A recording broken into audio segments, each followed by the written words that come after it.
Pinagunahan ni Pangulong Ferdinand Marcos Jr. itong donasyon ng 21 container na frozen mackerel na nagkakalaga ng aabot sa 178.5 million pesos na nakumpiska nga ng Bureau of Customs. Ang donasyon ay pinasa sa Department of Agriculture noong Disyembre 14 ng taong ito upang suportahan naman itong food security programs ng pamahalaan. Ang mga isda ay dumating sa Manila International Container Port noong Setyembre 28 at hanggang 29 ng kasalukuyang taon nang walang kinakailangang sanitary and phytosanitary import clearance mula yan sa Bureau of Fisheries and Aquatic Resources o BIFAR.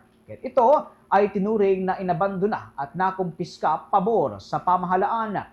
Ang donasyon ay ipinamahagi sa mga marginalized na barangay sa National Capital Region, Region 3 at Region 4A, pati na rin sa mga city jails, public hospital at iba't ibang care facilities.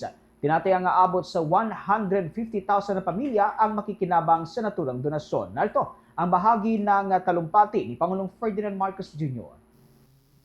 Alam niyo po, ang pinanggalingan nito ay may nagpasok na illegal nitong mga isda na ito.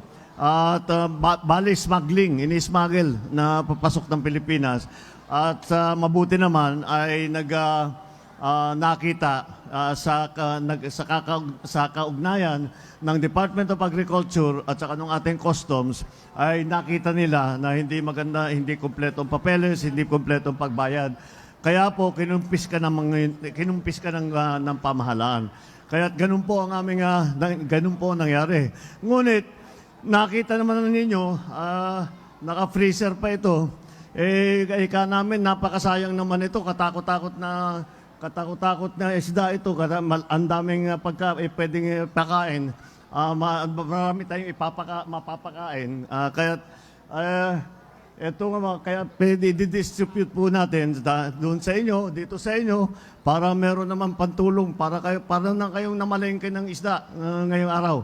Meron na kayong Bahagi yan ng naging mensahe ni Pangulong Ferdinand Marcos Jr.